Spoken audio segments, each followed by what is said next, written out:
It's interesting because initially there had been so much sort of passion around what was an alleged event caused by a group of people, and then, at the end of the day, it wasn't those people. But it did bring up some really good questions about school safety and security. What is confusing to us, and I'm speaking for Rainey, Cole, Dylan, and I, they had planned a safety presentation for the board, and in particular, the safety and wellness subcommittee. And so there is a piece of that. But then there were also some questions, and actually 2 questions from 2 people about what our procedures are. We talked about the policy that is visitor access management. We had procedures, and I'll just very carefully or quickly cover this, and then we'll find out from the group and from the people on the phone what exactly they'd like this meeting to be, because I have not been, people have not gotten back to me, and people who I thought were going to help identify this in the Cambridge board meeting were unable to make it. So we had ICE visit protocol put out by the Agency of Education last January, and they are for internal use only because they talk about steps. What we wanted to do was make something a little more available to the community that would not compromise our system. So we have a leadership team meeting this coming Wednesday, and we are introducing procedures that largely model Addison's. We are not, I'm sorry. We are not adopting a sanctuary policy because this board is not a policy governance board. And Winooski is a very different place.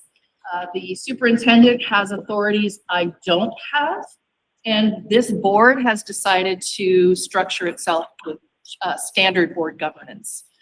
The one thing that I will say is this taught us a lot, because I did talk to families impacted by an event in our communities, and they believed that the ensuing hue and cry from people who were so well intended and who really wanted to help actually caused them harm. And they were scared. They didn't want to come to school. They didn't want to have anything to do with school. As things sort of quieted down, they came back, which is, I mean, we want children in our schools. And I will start with an overriding philosophy, and that is that any student who walks through our door, we will educate. We are a public school system, and we will keep people safe. We do have the encounters with law enforcement and access to education, student privacy, and immigration enforcement procedures ready to be discussed on Wednesday with ADCO and then adopted. This is not something the board needs to adopt. It is something administration needs to adopt. And it's largely what we do already. It specifies what FERPA is.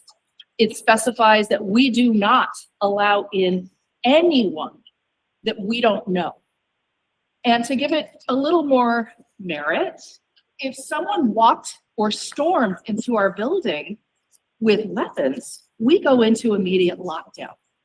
Our Centegix system allows any employee to access that in a second, 1 second.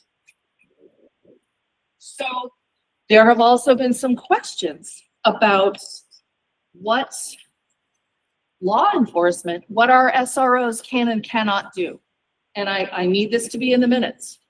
SROs and all officers are prohibited from enforcing civil immigration law. Officers may not ask about or investigate immigration status. Personal characteristics cannot be used to assume someone's immigration status or justify questioning or reporting them. ICE or CBP cannot be granted access to non-public school or agency areas unless they present a judicially issued criminal warrant. That is the only thing that would allow someone entry. But that, it doesn't start there or stop there.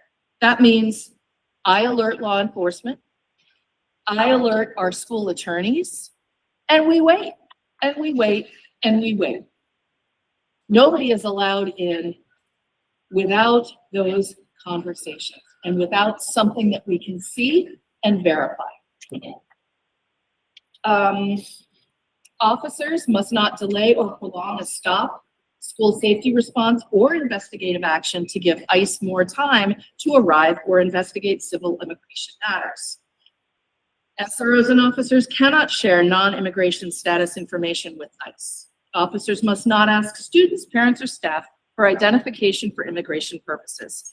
Civil immigration violations are not crimes and do not justify stops, detentions, or investigations. Proximity to the border, speaking another language, or lacking ID cannot be used as reasonable suspicion of a crime or reason to suspect immigration violations. SROs must ensure immigrant students and families understand they can safely report crimes, bullying, or concerns at school without fear of being reported.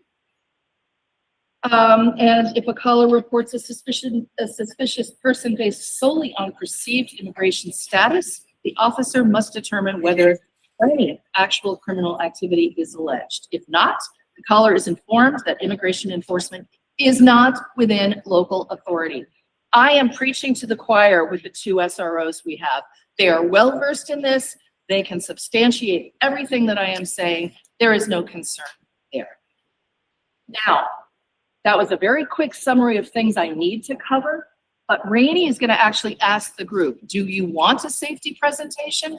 Do you, want to hear about the procedures from Addison that we are hoping to adopt after a meeting on Wednesday? Or do you want to hear about strategics and our behavior threat assessment teams and our crisis teams, which we have in every single one of our schools? Yes, hello. Hi, sorry for the folks online, you're getting the back of my head. We opened the floor, as Kat talked about. We heard from a number of community members who had questions about policies, procedures here at Lamoille North. This is an opportunity to raise a hand and ask a question, whether virtually or here in the room, certainly. And I will just try to help moderate those things. Well, maybe we need a general sense of whether this is a safety presentation or if people really want to drill down on access. These are access procedures. I almost think hearing a little bit about our safety procedures might assuage some of the other concerns. We can do that. You guys good? We have a short presentation. We'll queue that up. I think this is a great opportunity to deliver it to all of the board members at once. We were asked by the Social Emotional Wellness Committee to deliver something similar, and I think it would be great to do so right here to everyone. Do you want to queue it up? Sorry. And I'm only using this so we get a clear voice over. So I'll start? Yeah, I'm looking at you. Stand up. I'm right under the speaker, and it's not a pretty small group, so I don't think I necessarily need to stand up. But so I'm going to talk to our plans and our teams that we have in place. Everything that is to do with safety is basically based on layers and redundancy so that we're as prepared as we possibly be for any sort of emergency.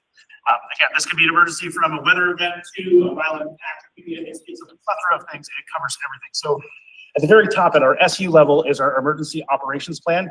We refer to it as a EOP.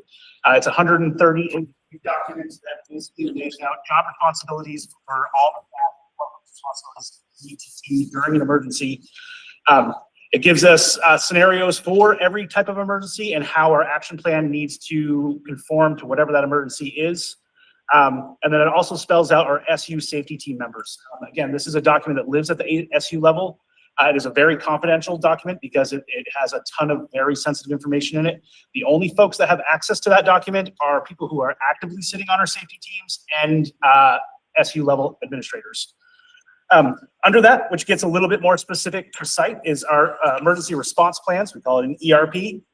These are based on campus. So this is site-specific information, secondary relocation sites, tertiary relocation sites. It's down to like where the 5th grade is going to go in the parking lot for an egress drill. That also spells out safety teams at the campus level, and then also their roles and their jobs in case of an emergency. Because again, there can be an emergency that is site-specific that doesn't affect the rest of the SU. We could have an oil truck that's built in Eden right outside the school, which means we need to evacuate the site to a secondary location. It doesn't affect the high school at all. Again, unless it's busing or something like that. And again, these plans also address all of that. If for some reason it's 3 o'clock in the afternoon and now buses can't get to high school, it kind of spells out what to do in all those scenarios. Those are our 2 big plans that kind of spell out everything that we need to do in case of any kind of emergency to support those. Yep. I just want to have you done that. Yep, I'm done with that. Moving on to teams. I just want to say, I want folks to also know that these are very much living documents, something, a term we use. As new advice, mandates come from federal government, come from the state of Vermont, we are continually updating these plans to match best practice across a myriad of different areas that the EOP and the ERPs cover. They're updated every summer based on staff turnover, new members in each building, new members to each team. So they're constantly being looked at, constantly in our hands. And everyone on those teams is trained annually, and we do consistent safety exercises that may be a reality at some point.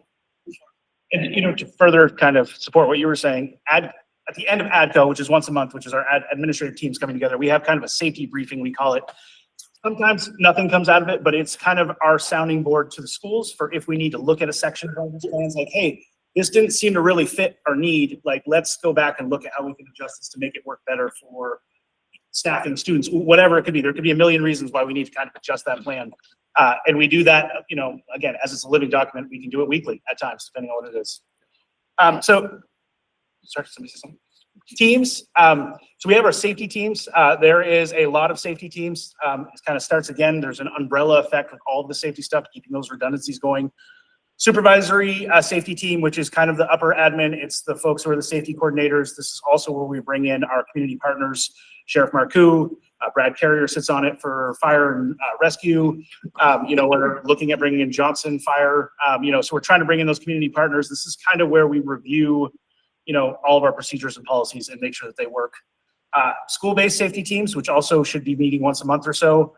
Those are, again, back to the site-specific stuff. Like, hey, little Johnny is a consideration because it's a wheelchair and he's on the 2nd floor. We need to make sure with our egress plans, we know how to evacuate that student to get him out of the building in an appropriate time. And then behavioral threat assessment teams, which is kind of not part of our safety teams per se, but it is another team that's based in our schools that kind of vets perceived threats that could come in from school-based. It could be students, it could be staff, it could also be community-based, it could be social media.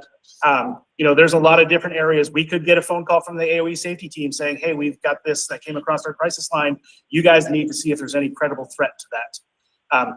Other teams that aren't even listed here is now that we have the strategic system, we have response teams in every single campus. So there's an internal response team depending on how the button is clicked. So it's not in a response that we need emergency services or outside community partners for, but it's something that we need additional help in-house. So those responder teams are designated in our safety folders and files. And then we also have HHB, which is hazing, harassing, bullying, which is another group of folks who basically vet and do any kind of investigation with any kind of HHB complaint. And I think this is where I hand it off to Beth Ann for a minute. She's going to kind of explain how those procedures work with VTA and HHB really quickly. You're going to get a 10,000. Again, trying to come at this from a holistic standpoint. Okay. I will try to be brief. I really appreciate the opportunity to sit on our supervisory union level team, and then obviously on our campus-based team. And then I help facilitate and run our behavioral threat assessment team at the high school, and definitely oversee our HHB practices. So I'll start with the the behavioral threat assessment teams. Like Dylan said, anytime we teach our kids up front, if there's a concern, alert someone. See something, say something. And we share out that information. So when something comes to us and it kind of triggers like a need to look into something further, the state has put out a really great systematic approach that allows us to put a team together. And we do have our core members of our behavioral threat assessment team. However, there is flexibility based on the students. So for example, if there's a specific special educator that we would have come in on the team depending on the kid, if they had a special educator or not. If the kid has a coach that they're really close with, that would be really helpful on this team, we might bring them in. So there's flexibility. But then the system is really designed to be a fact-finding mission. So safety first, like where it just gives you the steps so that in the moment when something feels really big, you have the steps to follow and they are done really well. And the thing that I like most about the newer threat assessment practices they've laid out for us is that not only does it help us determine the level of threat or concern, but also gives us really thoughtful ways to approach it. So that's something that we all have in place. And it's been, like you said, the documents are fluid. Yes, the state has been working on that and we've been adopting them as they have been like published for us. So that's the behavioral threat assessment. Hazing, harassment, bullying, that's our, we have a policy adopted. It's what we practice, what we follow. It's all laid out for us. The most important thing, again, is really getting our kids to understand when something doesn't feel right, look right, sound right, report it. And I always share with kids, that's the most important step. And then the rest of the hard stuff, that's on us. So we have designated employees, and that's the most important part of this whole process, is these are the safe people that we have designated for our kids, our staff, anyone to go to report a concern so that our systems can go to work. So I could talk about it for hours, but I know this is brief. I hope that is helpful. Yeah, thank you, Beth Ann. So we talked a little bit about the plans that are in place, the procedures that we have, the practice that goes in. Alongside of that is the physical, tangible equipment, resources, materials that we then use to put those plans and practices into work. In every room that is occupied by a staff member or a person across this entire school district, there's one of these red clipboards. It is a quick hit cheat sheet for all of the important safety information that is relevant to the folks in our buildings. There's 4 of them there. You'll see them again in a moment. Those are the 4 safety commands. There are 5 that we use across the school district. These are safety commands through the I Love You Guys Foundation. It's a nonprofit organization nationwide, heavily used. It is the safety protocol that is also adopted by the state of Vermont, the AOE, and used by many schools across Vermont. These are the safety commands that we use across this school district. Again, this is a way to come up with consistent terminology, to get everybody using the same words, to act the same way, to respond the same way for a host of different situations that may come up. So those are those terms. This information, important contact information, egress routes, school leaders, etc. All of that type of information is available on those clipboards for staff members, for teachers, for substitute teachers. Again, it's supposed to be a very quick hitting resource we all have at our disposal in all of our rooms in our buildings. Student lockers are also on there. Again, talking about the subs, again, looking at those redundancies. We know that we don't have our teachers in our rooms every single day. They get sick. It's made too so that anybody who walks in that room can pick that red clipboard up and know who they should have and where they should be. And then again, these are also what we drill to. So like when our monthly drill schedule, these are the commands that are used at every one of our sites for our drills. And then the last thing is something that the board invested in for students and staff this past year, Centegix, which has been fully deployed across the district. This is a wearable technology that equips every single staff member, staff, teachers, to alert staff or to alert administration and even our emergency partners in the case of an emergency. We've already seen this system in use when it comes to a staff alert, which is just an internal response team. So Dylan mentioned earlier, there's that other tier, which is just our Centegix responder. So each site has a dedicated group of individuals that anytime a staff alert is received, they will come and assist so that it doesn't take away from the classroom instruction that teachers are focusing on. And this also goes into our visitor access, which is also through Centegix. So we have existing hardware in place, which is some of our door access controls to get into our secured areas of the building. That's something that's been in place for a while now. But we did just implement Centegix visitor management system. We had a little bit of a homegrown system at some of our sites over the years. This is now standard across the entire district. It's been very well received already by staff and by parents that are coming to visit. It requires them to check in, they'll get a pass to wear, but they are still escorted by a staff member, which is still part of our policies. That is in place as well. And all of our front office teams are trained in this. So you're not going to see somebody get by them. And in fact, it's kind of heartening to have people come up to us, and I'm in the high school every day. I had a student hold the door for me to come in. I didn't know that student, and I asked the student if, who that person was, and that student asked me who I was, and I said, "You can't open the door for me. You don't know who I am." And then this student was much smarter than I was, and he said, "But you've got your badge on." And that was a cute moment. But people are aware. Our students are aware. One other thing too, before we get off resources, we didn't mention one of our best resources, our 2 resource officers that are around our buildings too. That again has been something the board has really pushed for and supported. These guys make our lives a lot easier on the safety teams. And our community surveys have indicated that safety is one of the top priorities as far as allocating budget resources and just, for the culture of our schools. And the added advantage to having our school resource officers is that they know our communities. They are coaches. We've had one that drove a bus for us for one of our schools. Very well connected to the community and know the homes and the families. Some of the key takeaways we want certainly folks online to leave with, certainly board members, anyone we talk to out and about day to day when it comes to school safety, and we've already heard it.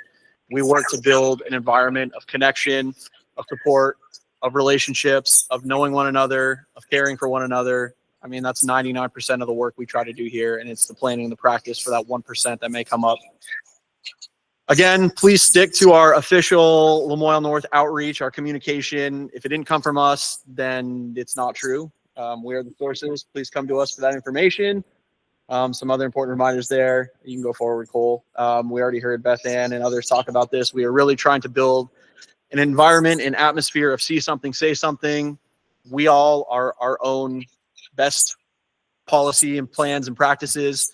If it doesn't look right, doesn't feel right, doesn't sound right, speak up, find a trusted adult, say something. We work every day to highlight that to our students. Vermont also has a 24/7 anonymous school safety tip line. It's another safe place a person could go to report something that doesn't feel right.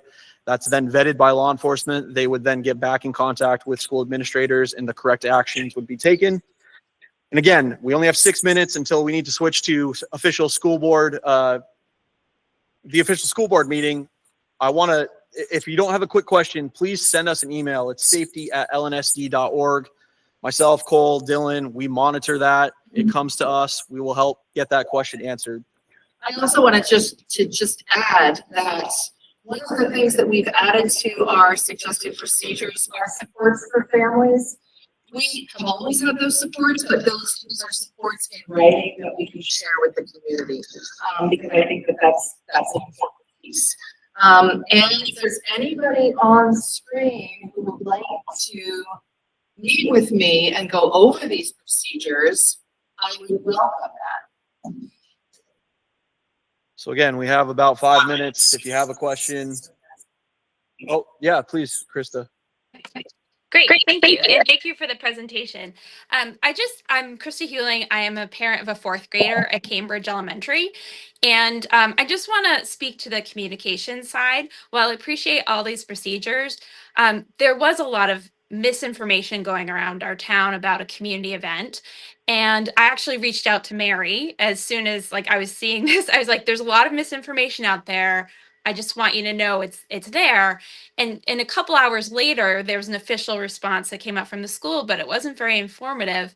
And so I guess my one question as a parent is when events like this happen in our community and not just school based. So I heard a lot in this presentation about when there's a school or identified threat is what is going to be the school response. And as a parent, I want to know if there's a law enforcement action happening, if it's ICE or if it's something big happening on Main Street, because our school is located right near Main Street. Is there a procedure are the kids going on the playground? Right? Are parents being notified about a situation and not having to find out from the rumor mill and being more proactive? So I guess that's what I was looking for, was just a little bit more about that communication piece and how it's going to be there, and really thinking through some of these bigger issues about and what does that mean for parents and communication. And so while I appreciate all these things, there's some great things happening. I'm really excited for Lamoille that we have the cards that teachers can press so they can get help when they need it. But just thinking bigger than our school and our community and how the community events affect the school. That's what I just wanted to hear more of. So I think we need to think a little bit more about that, because the conversations that we had, and we did talk to some of our community partners. We talked to Migrant Justice. We talked to the families. And there is a fine line between communicating with the schools about a community event and respecting the tenor of anxiety and fear that our families have. Now, when I think about other events that have rocked our community, I know the board has weighed in on one of those, and it wasn't even a board response. It was something that Mark Nielsen and I co-authored. It was a letter to the community, and it had to do with the murder of Fern Feather. When it came to flooding, we went into the community. Some school officials went into the communities and worked with our community partners. So it didn't become necessarily a school communication other than to say, you can use our facilities. So I think that there isn't just, and you know this better than anyone as an educator, Krista, there is not a one size fits all remedy to this. And so I think we have to be very, very careful about whatever communication goes out to make sure that we are answering questions. And sometimes, I'll get questions from parents and have very open conversations with them. Sometimes it's easier to do that than to respond to a whole community. And I was a little shocked, frankly, that no one came to the Cambridge board meeting, not one person. And I didn't understand that, because I thought that that would be the place where some of this might be discussed, because that sort of affected your town or that town. But I do think in general, we need to be very careful and to take these things case by case. I know I've talked to people at the restorative center. I talked to sheriffs. I talked to our SROs. Again, migrant justice. Again, families impacted. So we learn from this. And I think, again, all I can say is it's case by case. Let us know what you want, what kind of communication you want, and we'll see if we can listen to that while taking care of the people most impacted. Again, thank you. I know we're about to transition to the board meeting. I will again say, please utilize email safety@lnsd.org if you have further questions, thoughts, perspective, comments. We take all of that seriously and into consideration. And again, we're always looking to improve the way we do things. Thank you. It's now 6 o'clock.